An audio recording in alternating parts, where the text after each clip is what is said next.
Hello, hello. What's going on out there, YouTube? How is everybody this evening?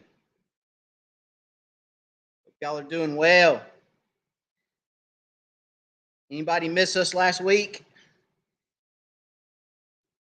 Did anybody miss me last week? Oh, Wired was not live last week, obviously. If you looked for the live last week and did not see it, I apologize. But we are here this week, and we are ready to talk crappie. Hope you guys don't mind, but I'm in the comfy seat tonight. I am on the couch. We're still in the shop, but I'm on the couch tonight because I'm being lazy. And I'll tell you why I'm being lazy, because I'm tired. Dog tired. We're going to give everybody a minute to get on. Since we missed last week, I figured some people probably would maybe forget about us this week. So we'll give everybody a little bit of time to get on. When you get on, guys, don't forget, drop me a comment, tell me hello, let me know where you're from.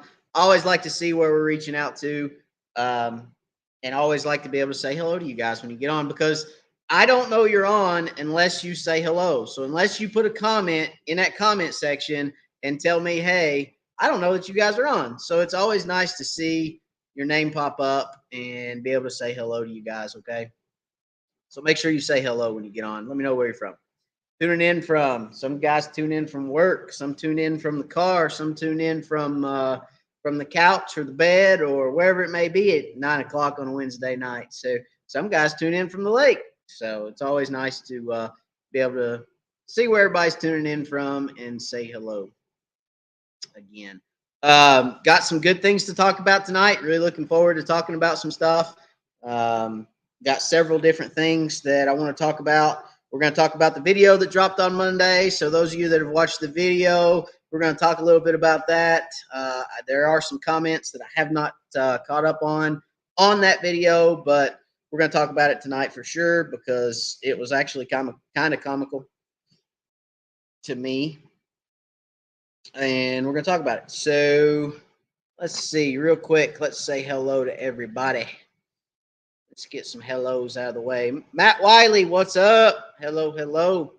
Lonnie Hall, hello from Kentucky. Scott Winkler from Westchester, Ohio, what's going on? Tom A from Pennsylvania, hello, hello. Ashley Coffee, good evening, good evening. From Norris Lake, what's going on, Ashley? Rusty, what it is, Rusty? Hadn't talked to you in a while. I need to call you. It's been a while since we talked, but we need to have a conversation. I'll have to holler at you maybe tomorrow, Rusty, because trust me, when I get done here tonight, Wired's going to bed. There ain't no doubt about that, because I am dog tired. I stayed up till about 4 o'clock yesterday evening.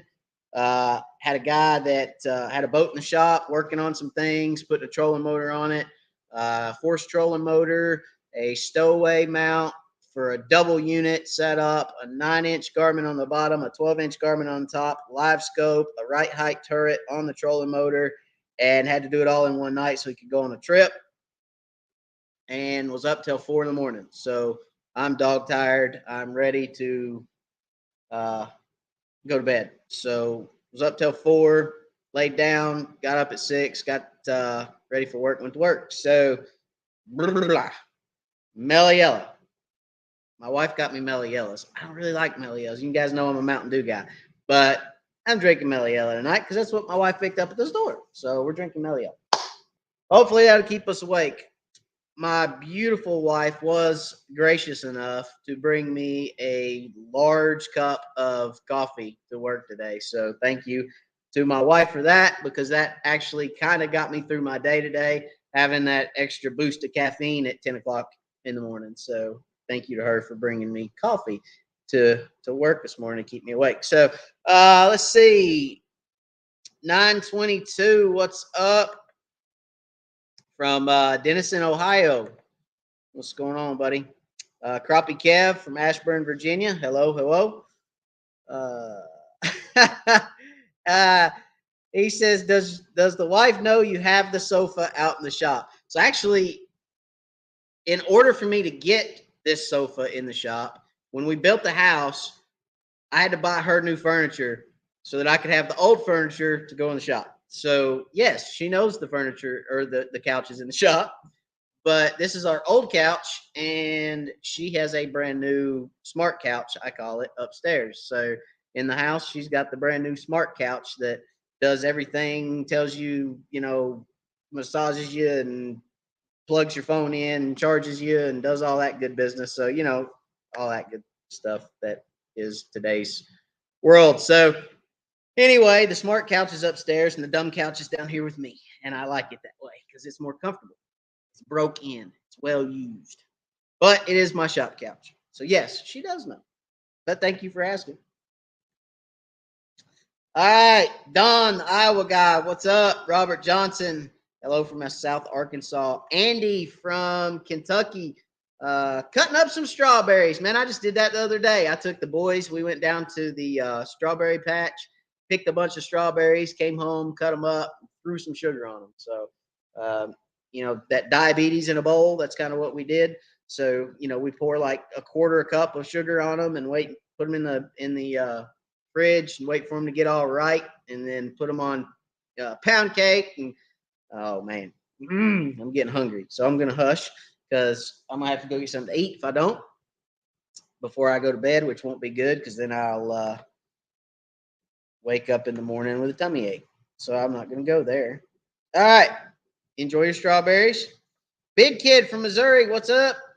David Meyer from Alabama, hello, hello. Billy Noble, hello, Wired fam.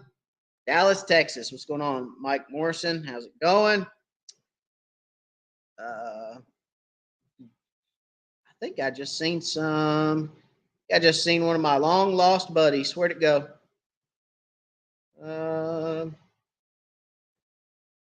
Where'd it go? There he is. Joe Nash. What up, Matt? Long time no see. Hope everyone is well. Everyone is well. We're doing good. Just extremely busy. Summer, kids are out of school.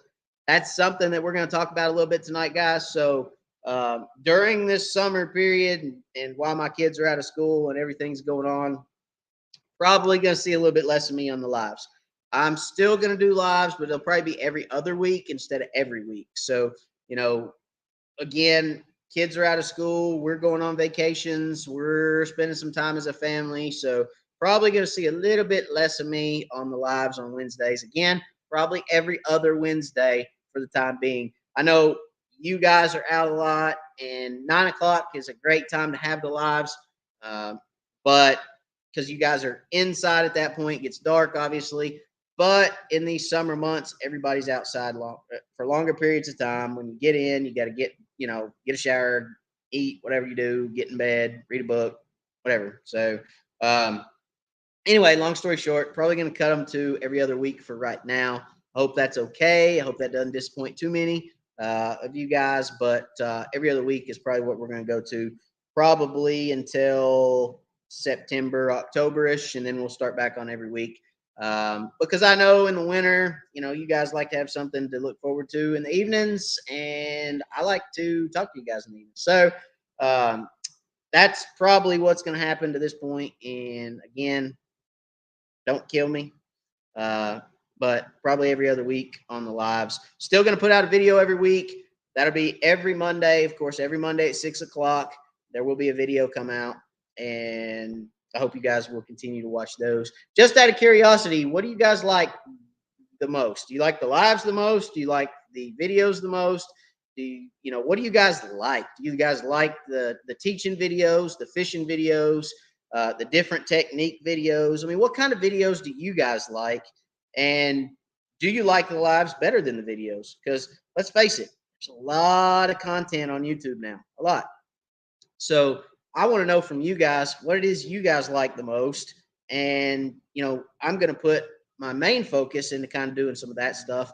Is it the teaching videos, like I said? Is it just the go out and slay the crappie, catch big ones and show them off? Or is it, Livescope videos? Or just tell me a little bit about what you guys like. And that give me an idea of kind of what to start focusing my time into so that everybody's happy, right? So that's what it's all about, and creating great content for you guys to watch. So, I do want a little bit of input from you guys on tonight on what it is you guys like about Wired for Crappie.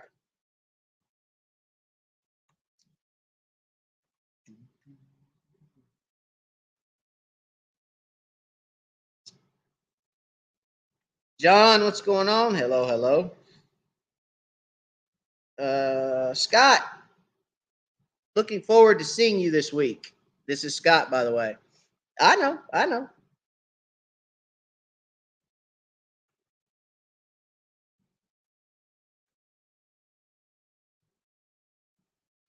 Let's see. Scott, where are you going to see me at exactly?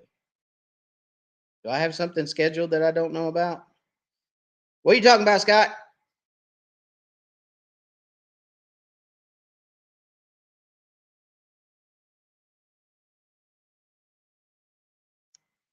And then he's going to answer, and I'm going to go, oh, yeah, I knew that. Duh.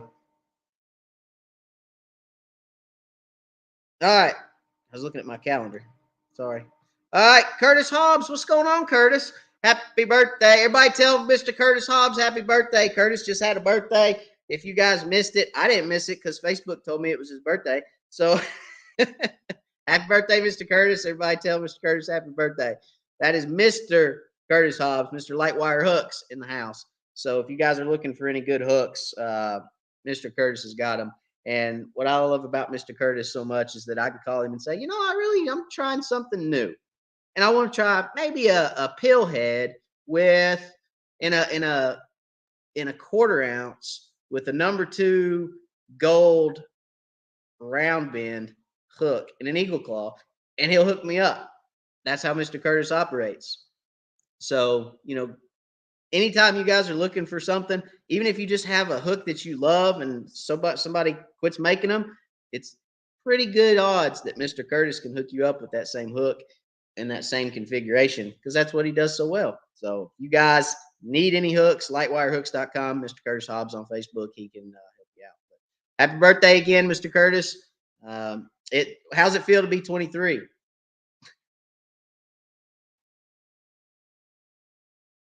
Hello from Carnes. What's going on? Carnes, some of my old stomping grounds up in Carnes when I was younger. Stories. If Carnes trees could talk, right? Mike, he says, unfortunately, there's no etiquette test given to be allowed on the lake. Well, that's actually in Tennessee. There kind of is now. So if you're born after a certain year in Tennessee, you're supposed to actually take a boater safety course before you go out on the lake. But a lot of times it's the guys that were born before that cutoff. So if you guys saw the video this last week, there was a moment where this boat, and what you can't see in that video is I was watching that boat. I seen him coming, and I could see that he was trimmed all the way down. He was at like maybe a quarter throttle, maybe 2/3 or a third throttle. I mean, I don't know. He wasn't half throttle, but he was probably a quarter throttle and had that nose straight up in the air. And I watched him coming. I mean, you could see him on that video. He came a long way down the creek. And what you can't see is out to my right on that video, there's 200 and 250 yards of lake between me and the bank.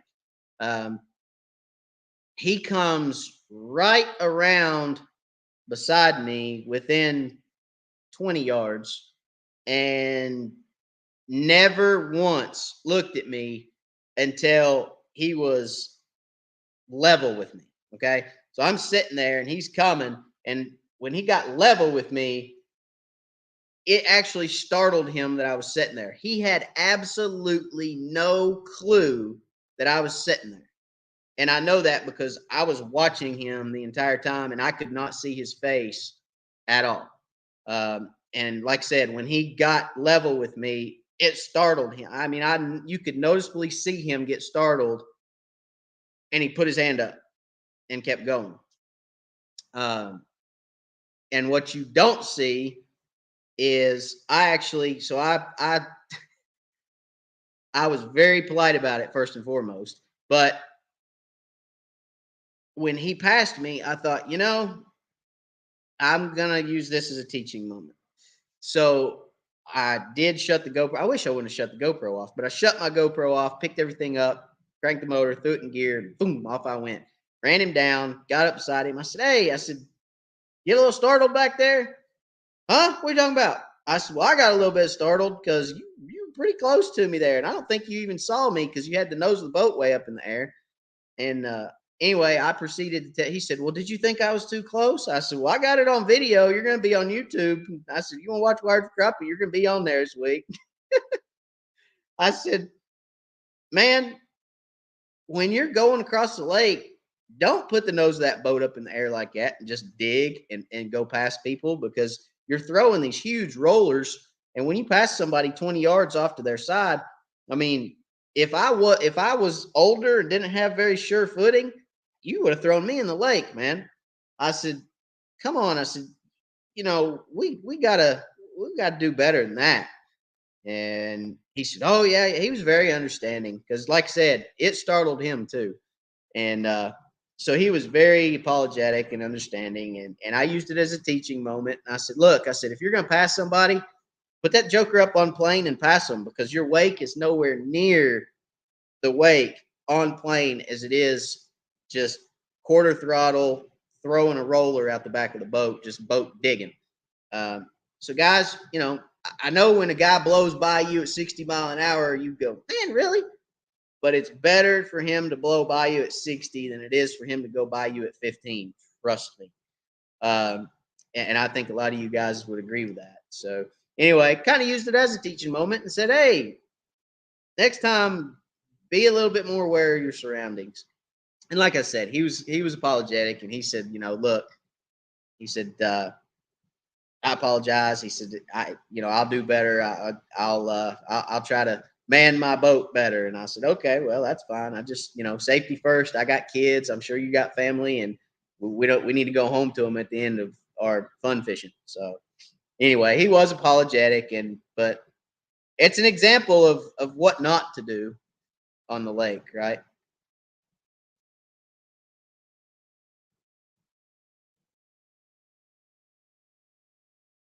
Josh Sanders, thank you so much for the super chat, Josh. Better late than never. Did I miss the waypoint giveaway? No, you didn't miss the waypoint giveaway, buddy. Um, yes, you did. Yes, you did. And unfortunately, you won't be able to go back and watch this tomorrow. So you missed it, Josh. But I appreciate the super chat, buddy. Thank you very much.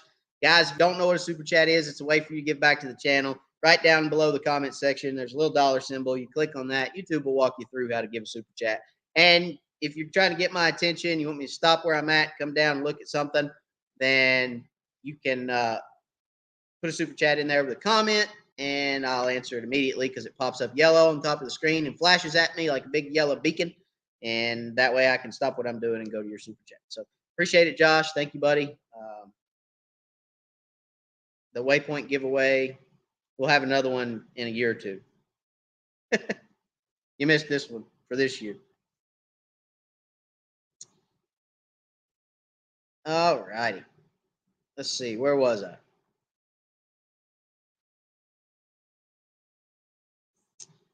All right. Let's see if we got any questions. Hello to everybody. If I hadn't said hello to you yet.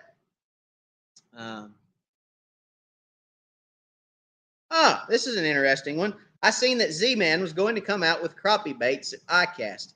Look, here's where crappie fishing is at. Again, you guys know my background. I mean, I'm president of East Tennessee Crappie Club. Started that club 8 years ago, going on 9 years ago.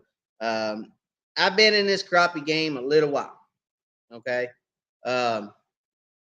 So I can tell you firsthand, from my point of view, from my perspective, running the club, hosting tournaments, organizing events, crappie tournaments, crappie events, all that good stuff, charity events, so on and so forth. I can tell you right now, especially since it's sped up the curve with Livescope coming out in crappie fishing, but what's happening in crappie fishing right now, the transition that's happening in crappie fishing right now, you're going to see this a lot from a lot of people. Okay. You're going to see these different companies that are just solely bass plastics, solely bass companies are going to start producing crappie tackle. And the reason I say that is because crappie fishing has grown threefold in the last 3 years. And it really has sped up as far as the growth is concerned. And that's in part to a lot of things.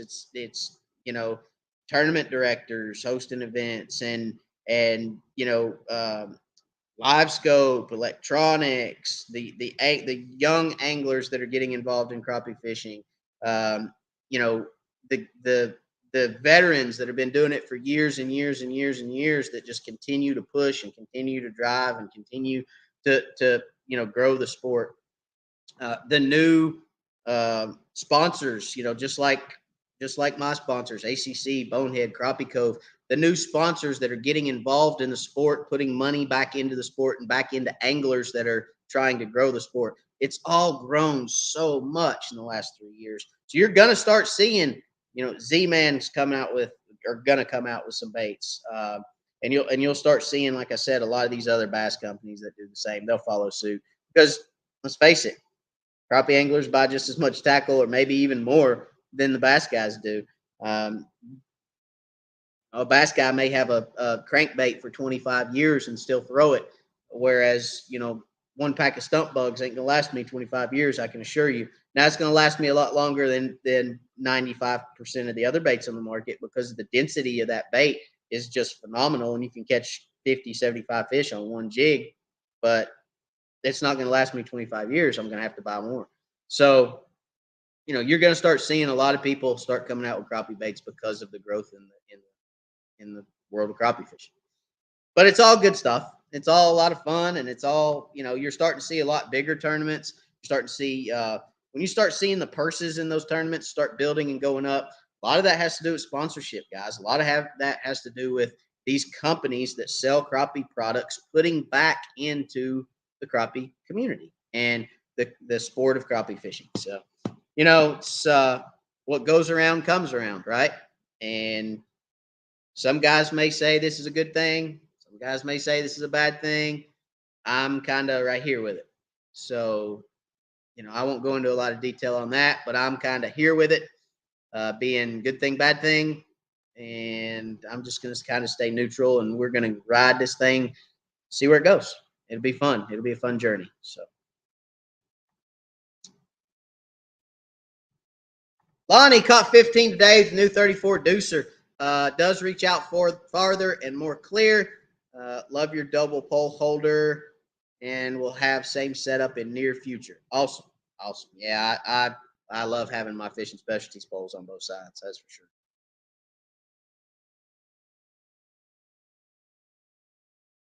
All right, teaching vids, all of them. I like teaching videos and live videos. Jimmy Pratt, I like me doing fishing the best. I like me doing fishing the best. Okay, there you go, Jimmy. Are you using talk to text again, Jimmy? I think he said I like the live fishing the best. Maybe I don't know. We're gonna leave that one up to Jimmy. All right. Changing techniques through the seasons. Well, that's good because we're getting ready to start pulling crankbaits, and I'm going to start doing some crankbait shows. Probably do several. I think I did one or two. I think I did two last year, but we're going to do several this year. So this weekend, I'm probably going to fish a tournament this weekend, which is going to be weird because it's kind of a new trail, and I'm looking forward to it. So we'll see. We'll see how that goes. I still haven't made up my mind if I'm going to or not, to be honest with you. But I may. I've got a competitive itch, so I don't know. We'll see what happens. But Sean says like the live Q&A, teaching videos.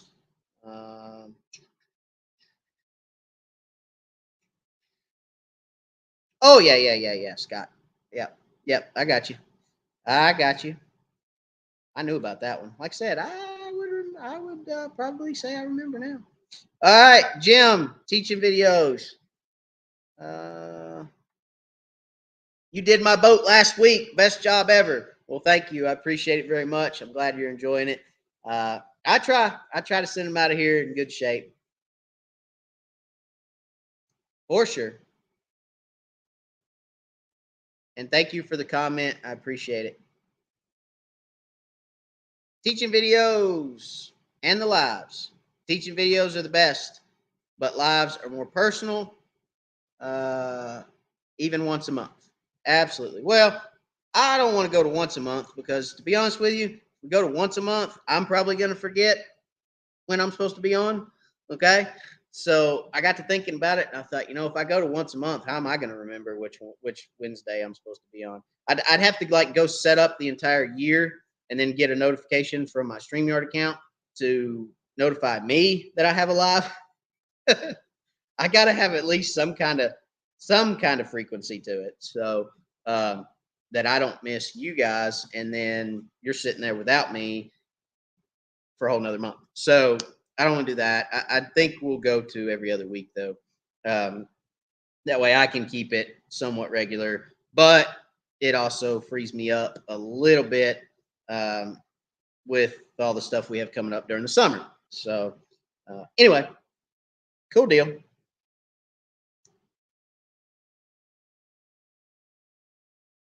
Nathan, hey, hope everyone is well. Everyone is well. Hope you guys are the same, Nathan.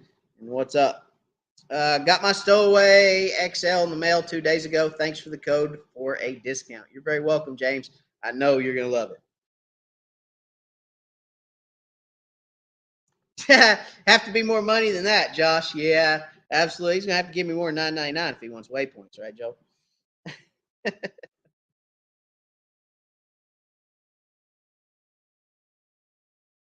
Oh, Sean, with the Bonehead Tackle Slim Sticks, how do you choose when to use the 1 3/4, 2 3/8, or 3-inch? Very good question. So Bonehead Tackle has, again, 3 different size slim sticks, just like Sean says here. The 1 3/4, the 2 3/8, and 3. I will be honest with you, Sean. I don't own any 3-inch. Okay. The reason being is I don't particularly like using a really large bait. That's just my personal preference. Now, do they catch fish on those baits? Absolutely. I just don't like using those large baits. So for me, when would I use the 1 3/4? When would I use the 2 3/8? The 2 3/8 is going to be my spawn and fall. Okay, spawn and fall. That 1 3/4 is going to be dead of summer. I mean, just hotter than crap summer and dead of winter. Okay. So I'm going to downsize late in the summer when those fish have been stressed out from the heat. They're lethargic. They're not wanting to feed because they're so stressed. They're hot.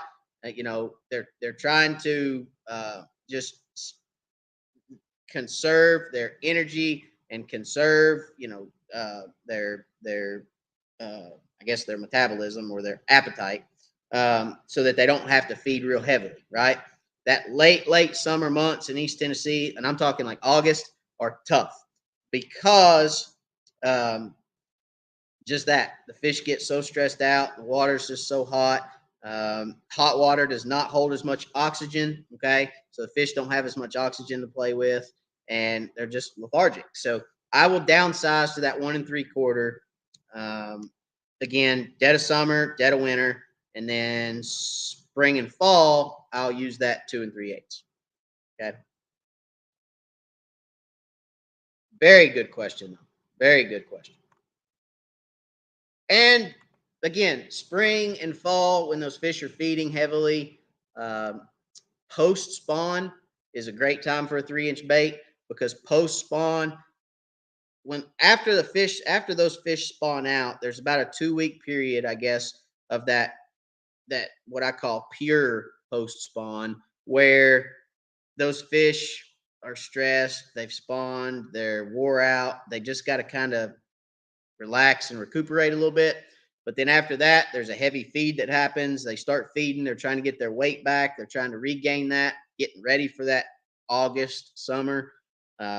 So there's a period there post spawn where they're just kind of dead to the world for a couple weeks. And then there's a period of about a month to a month and a half where they're feeding really heavily going into the first part of summer. And that's kind of where we're at right now in East Tennessee. And that 3-inch bait would be great to use that time. But again, it's so short, I guess, kind of for that 3-inch bait for me that I don't have a whole lot of 3-inch baits. But there is times that you can use them when those fish are very aggressive and feeding heavy. Okay.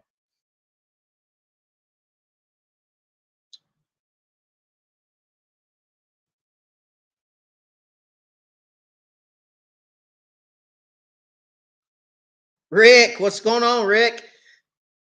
I'm always buying crappie baits. Yeah, me too, as you can see from my wall back there. It doesn't ever seem to shrink. Have you guys noticed that? It doesn't. That wall back there, never that over here and over here. I mean, you can't see all of them. Well, I guess, yeah, you can see them over there. My wall never seems to shrink. It always seems to get bigger. So yeah, it's pretty comical. I buy more than I use, that's for sure. But I give away a lot of baits too. I give away a lot of baits on the water. If you guys ever see me on the lake, please come over and say hello. Look, I keep decals in my boat. I keep bonehead stump bugs religiously in my boat. And a lot of times you guys see me on the water, I'm throwing decals in your boat, throwing a pack of baits in your boat, saying hey, talking to you. If you guys catch me on the water, I'm a people person. I love to talk, as you can tell. So come over, say hello. Um, I'll toss you a decal or some baits or something. So like I said, I do give away a lot of baits and I do give away a lot of decals because I like to. I like to do that stuff. So anyway, we'll move on. Talking with my hands a lot. I keep seeing my hands in front of my face. All right. Michael, I see your league has a live scope division and a non-live scope division. How has that worked out? Can you have a live scope on the boat but not use it in the non-division? No. So what we did this year, we did do a live scope and a non-live scope. There were some teams that fished in the non-live scope, but the two teams that were most, or I guess that fished the most in the non-live scope, went and bought live scopes at the end of the year. So, I don't know that we'll have that division next year because what my thought was with trying to offer that live scope division and non-live scope division was we would continue to see some of those anglers that aren't going to spend that kind of money on live scopes. Some of those true blue crappie fishermen that the sport of crappie fishing was born with would continue to come because they had a place that they could fish. And that was what I was trying to do, give those guys an opportunity to still compete, still have fun, and not have to worry about keeping up with the Joneses, right? So anyway, it did not pan out as well as I thought it would have. I think the highest turnout we had in one tournament for non-live scope was maybe 8 boats, and then we had one tournament where there was one. So those guys won that tournament, obviously. But it's kind of that thing where got to try it to figure out if it's going to work or not. So we tried it, and I don't know what next year holds. That'll be something we talk about at the banquet that's coming up in August. East Tennessee Crappie Club has their August something banquet. I don't even remember the date on it now. I booked it, don't remember it. But it will be sometime here in August. Let me look. Oh, snap. August the 20th, I do believe it is. East Tennessee Crappie Club has their banquet. So, but that's how it worked out this year. And no, to answer your question, you cannot go out if you had a live scope anywhere on your boat, you could not fish non-live scope. Period. So, if you had live scope, you could take it off and fish. But if you showed up to the tournament with it on your boat, we weren't going to let you fish non-live scope.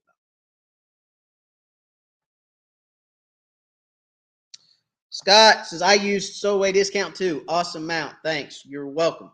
Glad you guys got to take advantage of those discount codes that are right down there on the bottom of the screen, guys, so that you could save some money. Jimmy, how do you decide where to fish at night under lights? It's really easy. Same places you fish during the day, Jimmy. Honestly, I try to locate the bait fish. Okay, so first and foremost, I want bait to be there because the whole point of the light is to attract bait fish, which then attracts the predator fish, which then you catch them. So if you're in a creek that has no bait in it, you're not going to do as well as a creek that has a lot of bait in it. So first of all, locate the bait. Then let's say, Jimmy, for instance, Telco Lake. Okay. Let's say you go into Clear Creek and Clear Creek is absolutely full of bait fish. Well, you're going to want to kind of fish that like you would in the fall. Okay. Those 12 to 18 foot flats with structure. You want to be around structure. So you want bait and you want to be around structure. Now, you don't want to be right over top of a brush pile. Okay. But you want, if you can find an area like in Clear Creek, halfway back on the left-hand side, all the buckets that are in there. I don't know who put those out. If they're yours, I'm sorry, I'm diming them out. But that area probably has 8 or 10 buckets in it. Okay.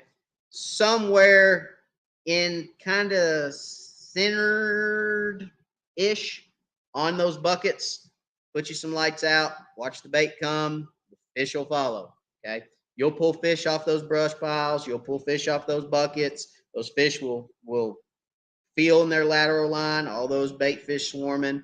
They will come. Build it and they will come. But that is how I always approach night fishing. So I would always get there an hour before dark, maybe 2, and I would search the lake looking for those schools of bait fish, the creeks that had the most bait in them. And then that is where I started. And I'd look at my waypoints, figure out what area I had the most structure in, and that's the area I'm going to. Okay. Preferably not dead center of the main channel. Okay. Because at night, guys like to run with their GPS and they stay in between the buoys with their GPS. So please, guys, don't sit in the middle of a channel in between the buoys at night. If you do, make sure you're lit up really well. You know, nobody wants to get hurt. So, but very good question, Jimmy. Very good question. Thank you. Rick says he likes the stump bugs. I love the stump bugs, no doubt. Now, guys, don't get me wrong. I like the Jiffy Jigs. I like the crappie magnets. I do not like Bobby Garlands. I'm sorry. Do not. They're too soft. One fish, and I got to change baits. I just can't stand it. But I do like sliders. I do like the slab curlies from Crappie. I do like Southern Pro hot grubs. Got a million of them. I do love a lot of different crappie baits, guys. But everybody has their go-to. Mine's a stump bug because they produce. I can catch 75 or 80 fish off of one jig, and that is no lie. I've done it multiple times. Mostly with a barbless hook. Okay. But that's why I fish with a barbless hook.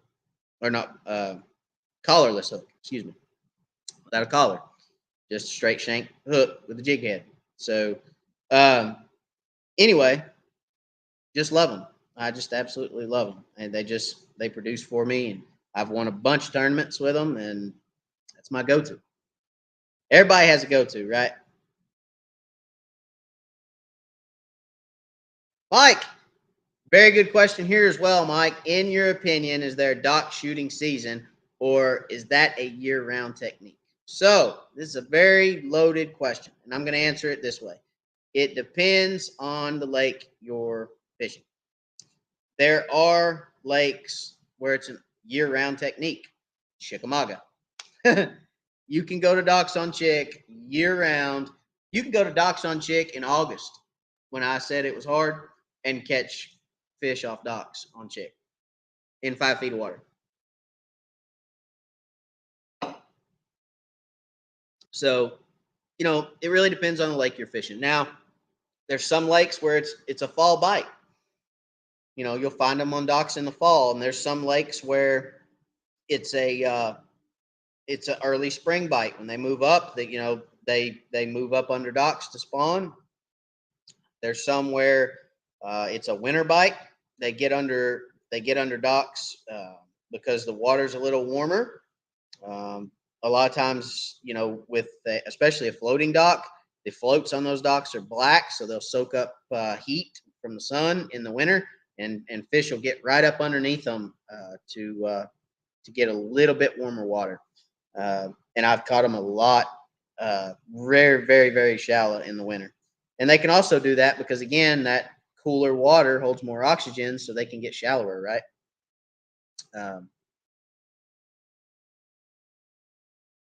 But it really does depend on the lake you're fishing. I will say this. I have not been to a lake yet that I couldn't catch fish on docks or marinas or in some way, shape, fashion on a dock. Every lake I've crappie fished that had docks on it with decent amount of water on them. I mean, if there's a foot of water under every dock on the lake, you're not going to catch fish. But any lake that had decent depth of water under docks, I've been able to catch fish on. So it's a very, very good starting point. And I explained this kind of in some of my earlier lives where, I kind of explained my process for new lakes and so on and so forth.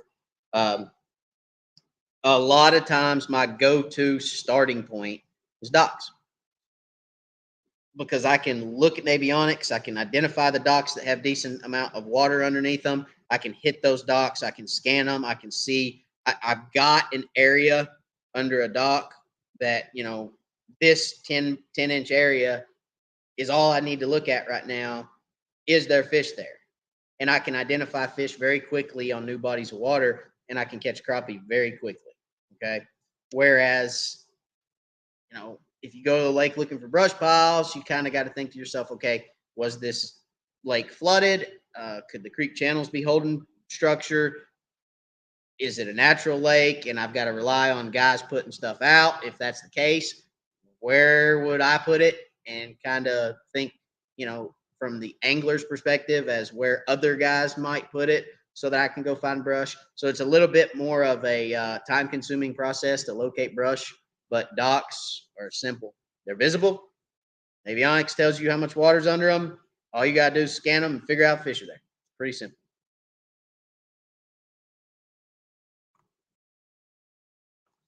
Hunter. Hey, Matt, noticed you used a 1/4 ounce jig head in your last video, and in the past, you primarily had been using a 1/32 or 1/16. Very observant. Very observant. Has that been a trend for you using heavier jig heads? And have you seen any difference in fish reaction to the heavier head and different fall rate? So, a lot of questions in that one statement. Yes, I was using a 1/4 ounce. Yes, I primarily always used a 32nd or 16th. Yes, it has been a trend for me using a heavier jig head because Livescope now shows us the fish. And if there's a fish at 20 feet, I don't need to wait 35 seconds for that jig to fall to that fish when I can get it down there in 5 seconds and catch that fish just the same as I would with a 16th. Now, something else we've learned from Livescope is every revolution of that reel, okay, every revolution brings that jig up in the water column by X amount, whatever that may be. The heavier head, the less it comes up. But that jig, when you start retrieving that jig on a cast, you start retrieving that jig, it's rising in the water column as it comes back towards you. Okay. So with a 1/4 ounce head, I haven't increased my speed. I reel just the same as I always have, but a 1/4 ounce head I can keep pretty level in the water column with my slow and steady retrieve, which is what I tell you guys all the time on my videos. And I wish I could quantify that into a revolutions per second, but I'm not that in depth. I'm pretty observant, but I'm not that in depth, guys. So, you know, my slow, steady retrieve, a lot of times you guys can watch on the videos and see my slow, steady retrieve. But um,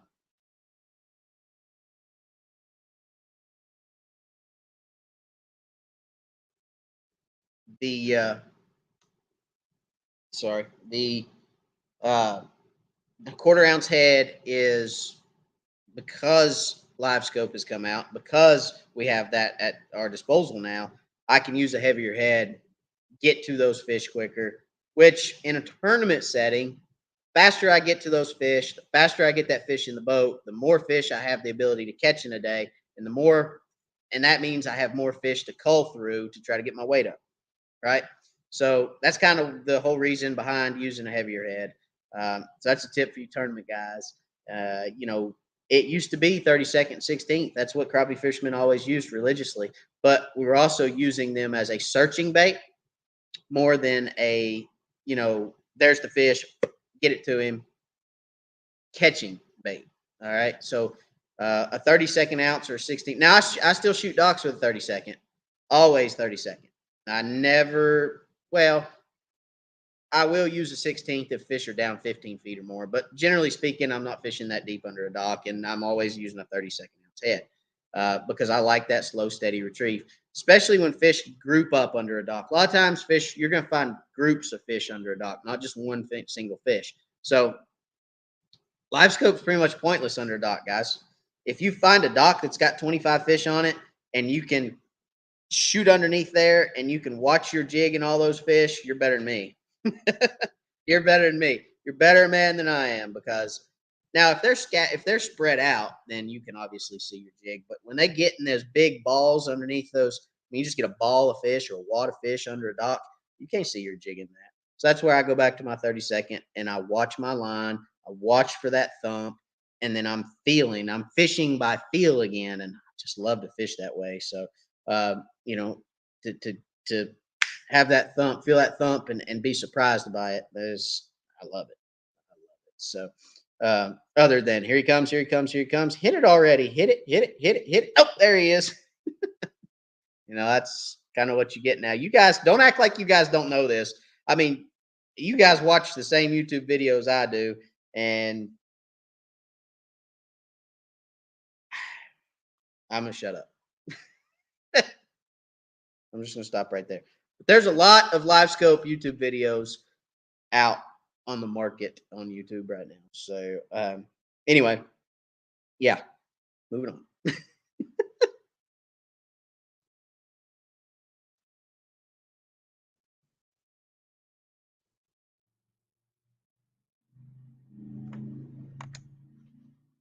Nathan, I need to chat with you soon about a fishing specialties pole and mount for the boat. Matt does great work, everyone. Thank you. I appreciate it, buddy. Yeah, hit me up. And you know how to hit me up. You can hit me up anyway, a million different ways. But hit me up and we'll talk about it. We'll get you one, no doubt.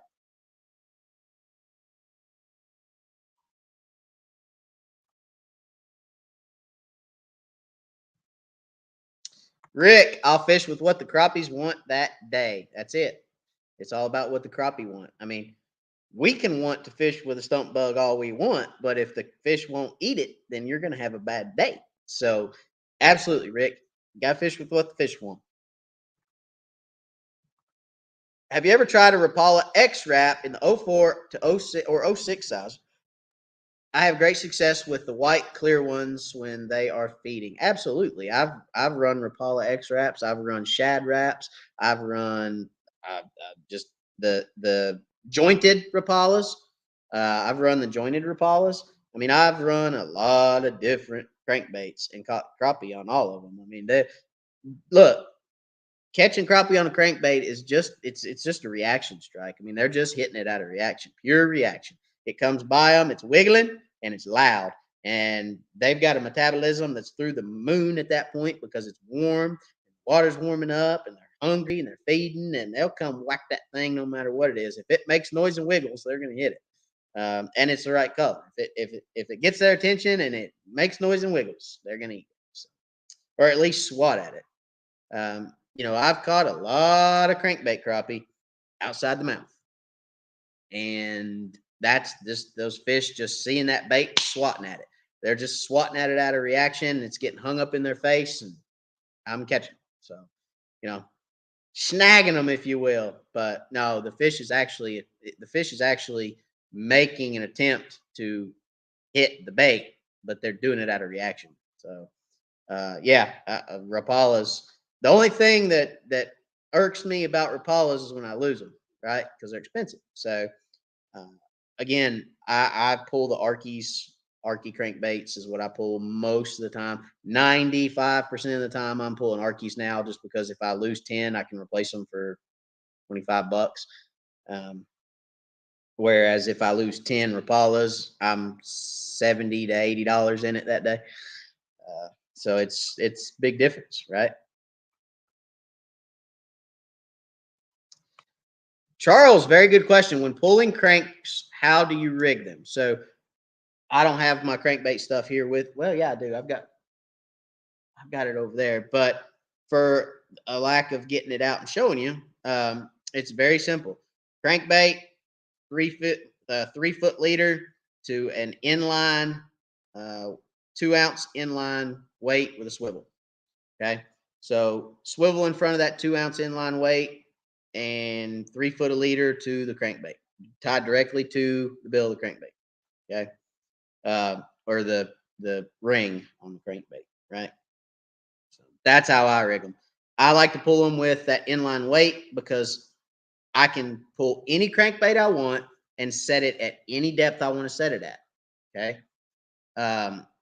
To whereas if I'm long lining a crankbait, I've got to get the chart, and I've got to let out so much line to get to such depth, and I got to blah, blah, blah, blah, blah, blah, blah. And it's just like, and then when I go to turn around, I've got to think, oh, well, that one's out 85, and that one's out 125, and that one's out 45, and that one's out, and okay, so I turn, nah, no way, Jose. 2-ounce inline weight, 3-foot leader to the crankbait, you're golden, and you can pull them at whatever depth you want. So, if you want to put them 12 foot deep, 2/3 of your line is generally your depth. So if you want to pull them at 12 feet, then I'll put them at 18. I'll let 18 foot line out the end of the reel, and that's rough 18 foot. I'll hold a rod up and estimate it. As long as I get somewhere close, I'm good. Put it in the rod. So 2/3 of your line length in the water is your depth, typically. Okay. With a 2-ounce inline.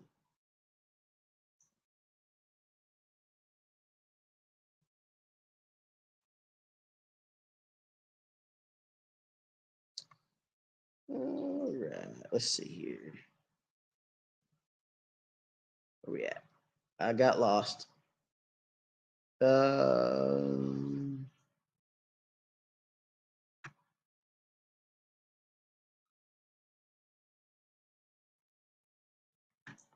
Tom A, teaching videos with time of year, water temp, water depth, fish depth, and presentation and color. Gotcha. Thank you, sir.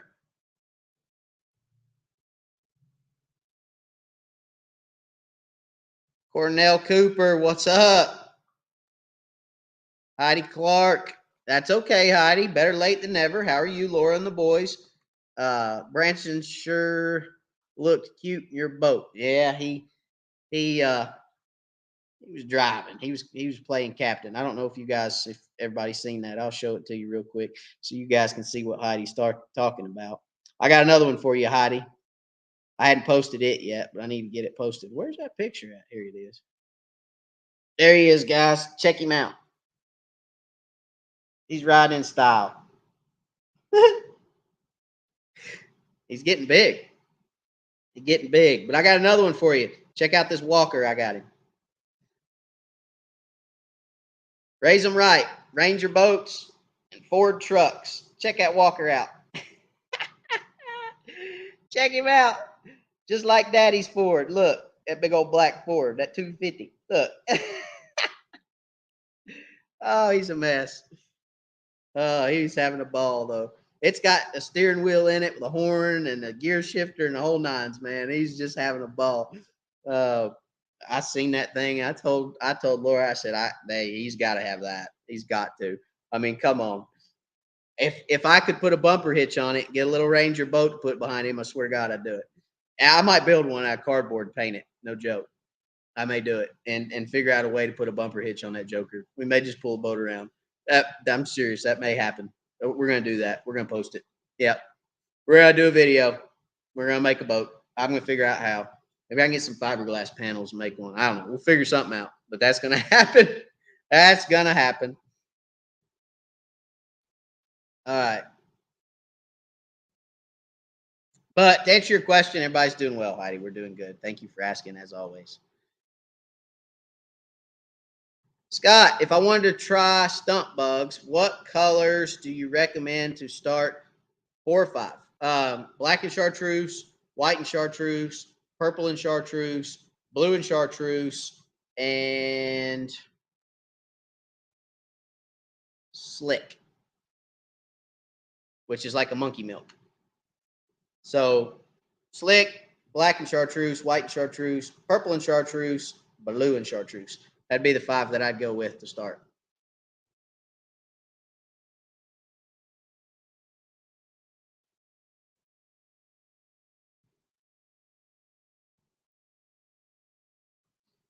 Fish are no different from us. We need food, shelter, and find those 2 things. Fish will be there. Not saying they will bite, but the difference between them and me, if food in front of me, I'm eating. Yeah, I hear you. Me too. As a matter of fact, my wife, again, brought me a cup of coffee to help keep me awake. Thank you, honey. I appreciate it. But today at work, and she also brought me this big old piece of cheesecake, strawberry cheesecake. And she put it in the fridge at the office, and I didn't eat it. I came home. She's like, "How's your cheesecake?" And I was like, "Oh, I forgot to eat it because I didn't really eat a lunch today. I think I had a little bag of Doritos or something, but that's my diet plan. Don't eat." So she brought that in there, and I forgot it. And I'm not going to be in the office tomorrow, so I'm not going to get it tomorrow. Now I want it. So it's like I'm almost tempted to get in the truck, drive over there, and eat it, and come home. But yeah, I'm craving strawberry cheesecake now. No way.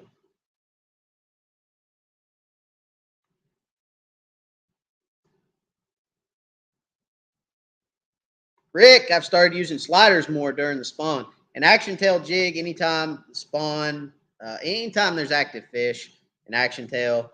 Again, they might be hungry. They might be biting it out of reaction. You know, a reaction strike is a real thing. So they see something, it's wiggling, they got to eat it, you know.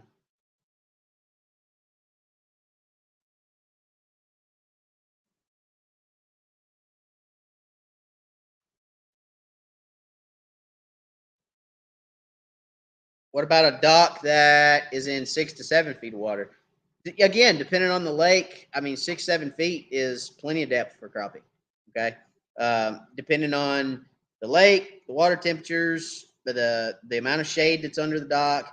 Let me tell you something. The best dock that I used to always fish, the best dock that I ever fished, had green. That it was a wooden dock, and they had green carpet across the entire top of the dock. And it was so, and not only on top, but on 3 sides. They actually brought the carpet down, the water level on 3 sides. This guy was definitely a crappie fisherman because he had a cleaning station and he had a light hanging off the front. But now that's neither here nor there. But it was in like 5 foot of water, and it was so dark underneath that dock that when I would shoot a jig, when it would pass the front of the dock, you'd lose it. You couldn't see it anymore. I mean, chartreuse gone. It was that dark under that dock. But I used to absolutely catch a ton of crappie under that thing. It was in 5. Well, sometimes it's in 4 foot of water, sometimes it's in 6, but it's 4 to 6 foot of water. So it was one of my best docks that I've ever fished. Now, since then, I think they sold the place and they took all the carpet off the dock and it ruined it pretty much. So it's kind of a bummer, but it was fun while it lasted.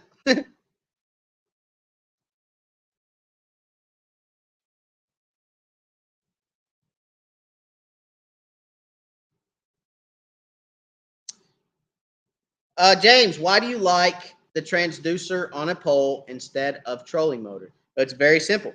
Because if I'm fighting current or I'm fighting wind, okay, I want my foot to fight the wind and the current with the trolling motor. Because I don't have to look at the trolling motor. I know where my foot is on that pedal, where that trolling motor is pointed. Okay. I've just had my foot on that trolling motor enough that I know, based on the angle of my foot, my brain registers where the trolling motor is pointed. So I can fight that current, fight that wind, and keep my boat where I need to keep my boat. And then I can, if I need to keep my boat pointed here, I can take that pole and I can point that pole over there and make a cast and catch fish while my foot is keeping the trolling motor and keeping my boat where it needs to be.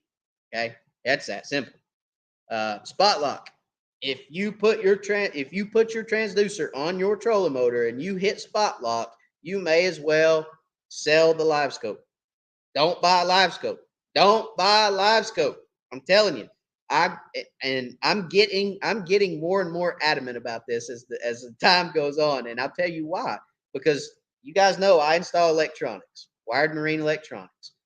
I can count right now. I could go over there to my client book and I could tell you exactly how many people I installed on their trolling motor that came back to get a pole. There is one that hasn't come back. One. Everyone else came back to get a pole or called and said they bought a pole. Okay. And that one has probably bought a pole but didn't tell me about it. Just because, look, if you're fishing open water fish and you're running and gunning and that's all you do is one fish, point that boat dead into the wind, fish into the wind every minute of every day and keep that fish right here in front of the boat. And I mean right here the entire time. Don't fish over here. Don't fish over there. Right here is all you fish. Then you're fine on the trolling motor. But if you fish brush piles, you use spot lock, or you shoot a dock, or you use, forget it. You have to have it on a pole. And yes, I'm getting more and more adamant about it because I do all this to save you guys time and save you guys money. Hence all the discount codes you guys are offered. That's what I do this for. And I am getting more adamant about the pole issue just because I've had so many people come back and get a pole and say that was not what I wanted. And it is hard to, you spend X amount of dollars on the setup, you spend X amount of dollars on batteries or mounts or whatever it is that you buy in addition to the system. Swallowing another $250, $300 pole is tough, right? Fishing specialties is going to run you somewhere between $250, $225 to $300, depending on options, depending on what you choose. Anywhere from $200 to $300. Okay. And, sometimes guys say, look, I just don't want to spend that extra money right now putting it on the trolling motor. And I do. Hey, absolutely. I'll put it on there for you. They always call back. So there you go. That's my trolling motor story. I hope that helps.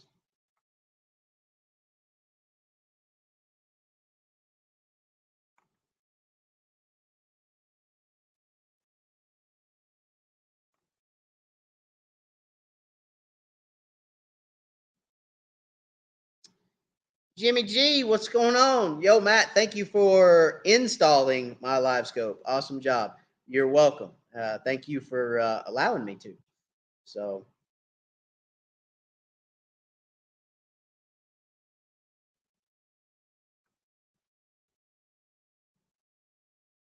Sean, Matt, where can I get a wired decal? So, if you guys want decals, shirts, hats, any of that good stuff, wiredforcrappie.com, guys. It's that simple.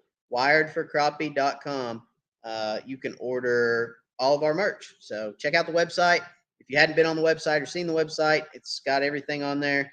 It's got a little bit about me. It's got guide trip photos. It's got instructional stuff on there. It's got the merch on there. It's got contact info on there, all that good stuff. So wiredforcrappie.com. I'll spell it out. Okay. That's where you can find it.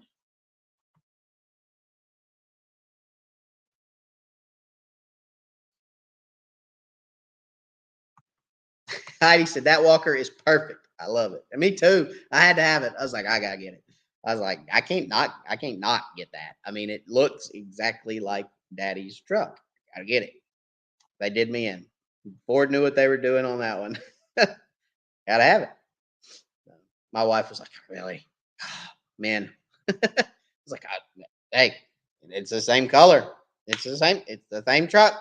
Got the same decal. I got to have it. My son has to drive it. She's like, man. But hey, he has it. He's up there rolling around in it right now. I just heard him. So anyway. Oh, 922. Hey, look, they circled their mistake. Lots of laughs. Yeah, they did. They did.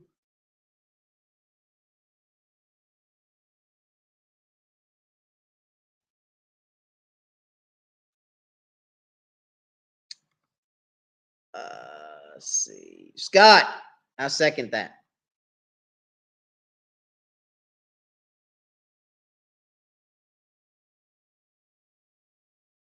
I second that. But unfortunately, look, guys, we're in a live space. Anybody can tap into a live video. We got to roll with those punches. Doesn't happen often.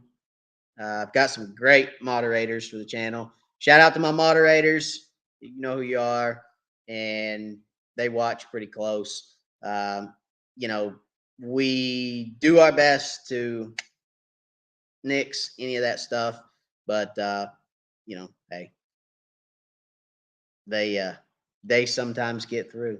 So we will press on though, and we're not going to let them bring us down. So, but I agree. I agree. This is not the time, nor the place, nor the platform for their nonsense. Right?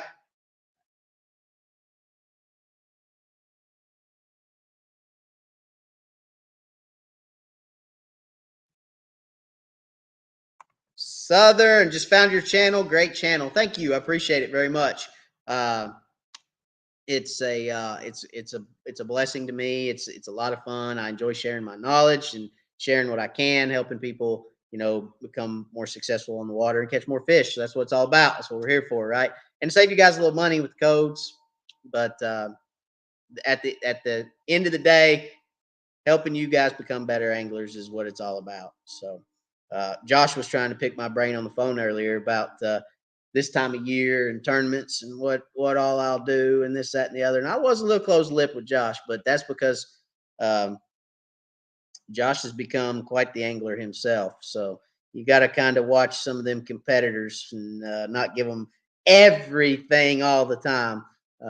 Plus, sometimes when you learn stuff yourself, it sticks better. So he's he's become quite the angler, and he's at that stage where you got to let him tread through some stuff on his own. So anyway, shout out to Josh. What's up? But anyway, I was a little close lip with him earlier.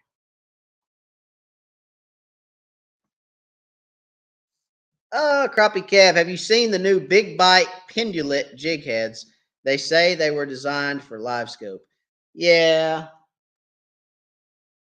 Uh huh. So was sniping braid, right? I'm gonna leave that alone. I have seen them. I think it's a good jig head, but yeah, yep. Oh, don't start, Josh. All right,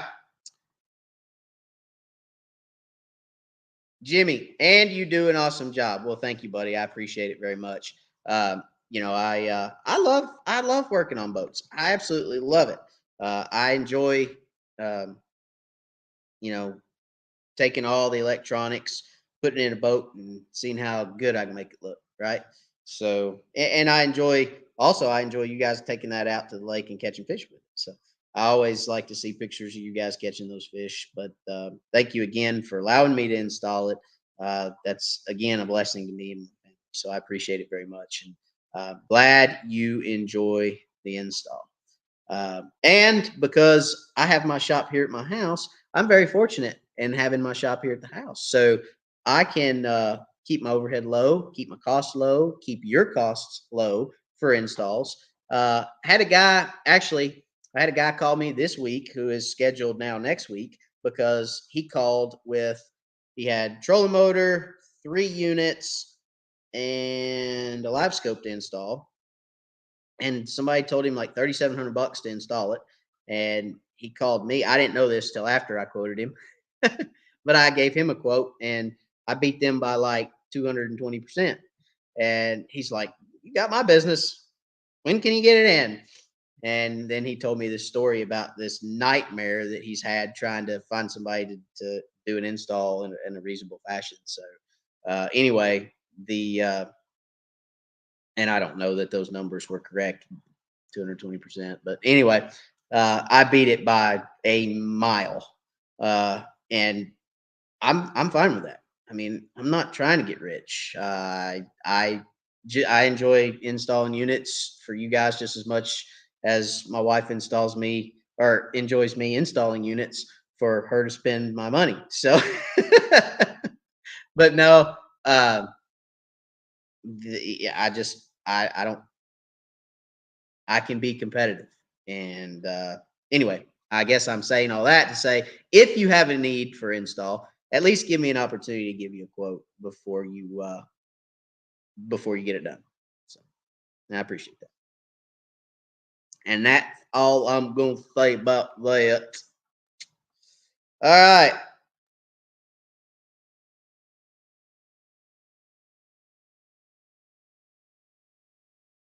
Oh wait, I see forgot to tell me something. What did we forget to tell me? Oh, Tom forgot to tell Misty at Crappie Cove to use discount code. She did it anyway for me using on prior orders. Oh, awesome. Yeah, they so when you order from Crappie Cove, I guess you get a profile, right? And Misty's always real good about if she sees that you're a Wired fam subscriber member and you've used that discount code before, they generally do give it to you. It generally kind of hangs with you when you order. So that's kudos to them for sure. Kudos to Crappie Cove. Kudos to Misty. They treat you guys right, and that's why I'm partnered with them. That's why I love to say that I'm a pro staff member for Crappie Cove because you know I enjoy working with good people just as much as you guys enjoy buying stuff from good people. So Misty's a good one for sure, no doubt. Oh, Andy, that's a good one. Teaching him to walk earlier if he owns a Ford. Lots of laughs. That's pretty good. I like it. I like it. Y'all are just jealous because Ford's leading the way in gas V8s with that big old 7.3 that I got in my truck. That 7.3 Godzilla motor that pulls just about anything under the sun. That thing's a beast, son. I'll tell you right now. If you don't know about Ford's 7.3 Godzilla motor, that big push rod engine they got out, it is a beast, son. Ain't no doubt about it. It gets pretty good gas mileage too. So anyway, what's up, Scott? Jimmy says I will be getting the LVS 34 for Norris Craft and still toying with the idea of putting on 32 on my Javelin if you're up for it. Heck yeah, I'm up for it. What are you talking about? Let me show you guys this Norris Craft. All right. I got to show it off because this thing is absolutely beautiful. I absolutely love this. So it was just picked up today, as a matter of fact. And this thing is just gorgeous. Look at this. I love it. I took pictures of it because I wanted to remember when she was gone. Check this Norris Craft out. It's a 96 purple, yellow with a little bit of green stripe on that joker. I mean, an absolute gem of a boat. And you guys will see more pictures of it on the Facebook, Wired Marine Electronics. You guys will see some pictures on there of everything that we installed. And you guys know I use we when I should say I, but I'm not I and me, I'm we, right? So my wife gets on to me all the time. She's like, who's we? Do you have a mouse in your pocket down there that I don't know about or what? So anyway, so there's everything that we put on it. Garmin force trolling motor, 9-inch, 12-inch Garmin on a double stowaway mount, and Livescope with the right height turret. There it is. In the purple Norris Craft. I like it. It's pretty. Pretty boat. All right.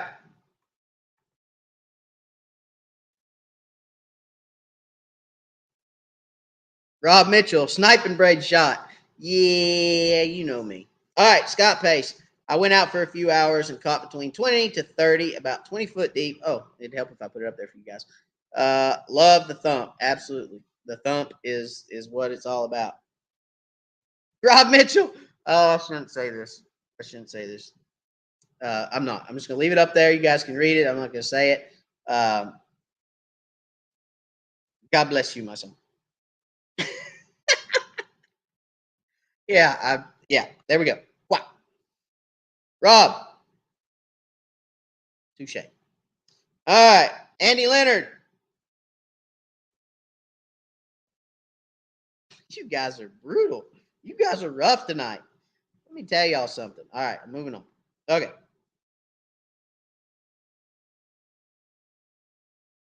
Larry bought a pack of jig heads at a fishing and boat show. Needless to say, won't ever buy them again. Cheaply made. You know, it's all.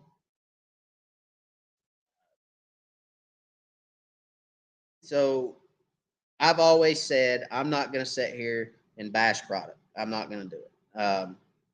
I wouldn't want anybody to do it if I owned product, and I wouldn't want anybody to, do it to any of my sponsors. But at the same time, you kind of set yourself up for that if you do have a product that is potentially subpar. I mean, you do kind of open yourself up to criticism, right? And that's all part of what we do. I mean, that's part of why we are YouTubers, because you guys look to YouTube. I mean, how many times do you guys go, man, I really want to know if an ACC rod is actually a good rod? Are ACC rods good rods in YouTube? You're watching videos. Is sniping braid actually better than any other? You guys you're seeing these things come across, and that's kind of what we're here for. So same time, I mean, I don't know. I mean, I'm not gonna sit here and just badmouth anybody or anybody's product. But if something is subpar, there shouldn't be any issue with me telling you guys that I think it's subpar. I don't think it stands up to what it says it should. I don't think that's wrong. I really don't. There was one guy that commented and said that he unsubscribed from me because I was bad mouthing a product, and that's fine. I mean, hey, if he felt that way, that's okay. You guys are welcome to have an opinion. I mean, that's what this is all about. Everybody can have their opinion, but that doesn't mean I don't get one. I get one too.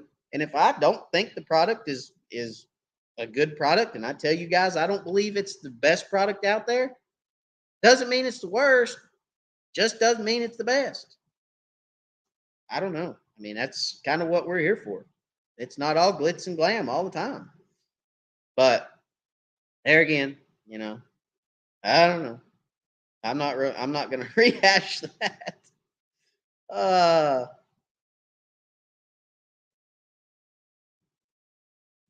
Jimmy, thanks, man. Absolutely, buddy. Thank you again. I appreciate you. And when you get that 34 and you're ready to move that 32 to the javelin, 34 on the, you holler at me. I'm your man.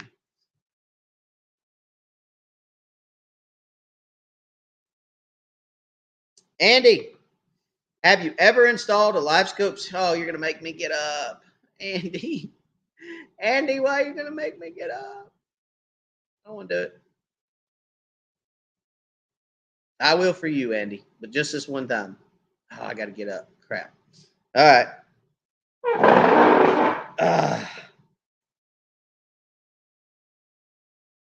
Okay. I'll get up. I'm up. Andy. So no, I didn't put mine in the cooler. I've got mine right there on a Summit shuttle. So that is a Summit shuttle that my 9 is on right there, and that's completely portable. That's got the unit, the black box. That battery slides in the bottom of that tray, and it is completely portable. So that's what I actually have mine set up in. Not a cooler, but that is the Summit shuttle. Okay.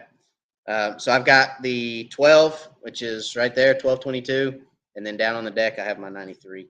My 93 is running the 32 transducer still. And the reason is because I seriously think the 32 transducer is better in open water for open water fish. But I think the 34 is better on brush. So I'm running both. And I like it. But again, that's personal preference. The 34 is so good that a lot of times I'll get a bright spot on the fish here, and then I'll move the pole a little bit. It'll get dim, and I'll move it a little more, and it gets bright again, almost like the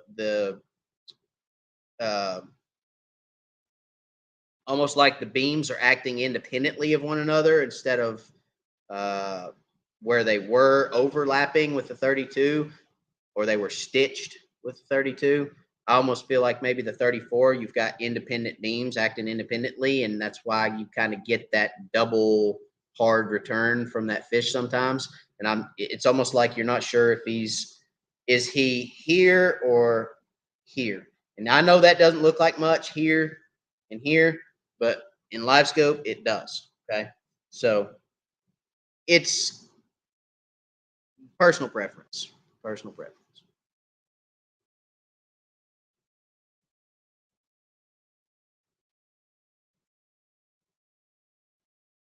Scott, so I fish Loudon mostly and get skunked a lot. Should I be fishing the main channel or back of the coves? Right now, main channel. Right now, main channel for sure. Summer. Rob, pulling cranks with planer boards or 2-ounce weights in summer. Are fish more or less spooky, you think? Does the boat spook them to the sides away from 2-ounce behind the boat? No, because you're generally fishing deeper, right? In the summer, you're generally fishing deeper. Those fish generally suspend deeper, typically right above the thermocline. And depending on the lake that you're in, here that's 18 to 22 feet. So when the fish are down that deep, the boat doesn't seem to have a whole lot of effect on them. Now, could it spook some of them? Sure, maybe. But I don't have any problem catching fish. That's for sure.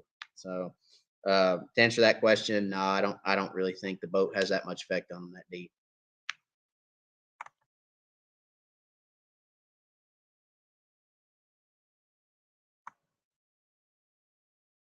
Larry, guess I could have been more clear. The hook is so weak on his jig heads.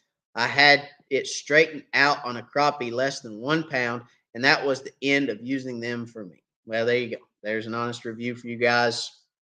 That's not out of my mouth. But that's an honest review, right?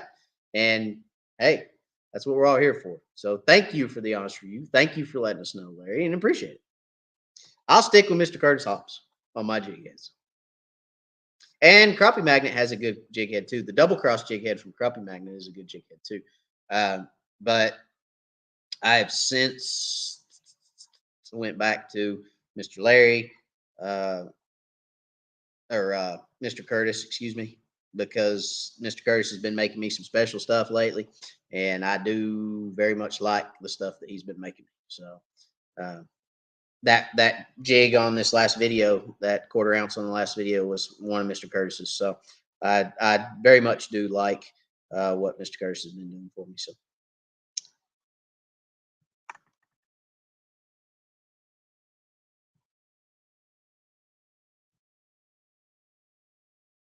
All right.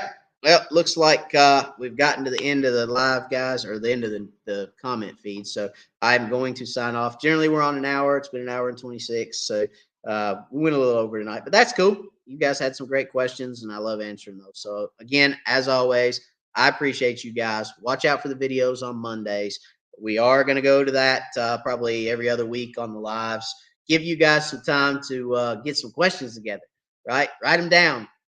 Make sure you catch me on the next live. Probably do every other week for a little while. See how that goes. And as always, God bless. And we will catch you guys later.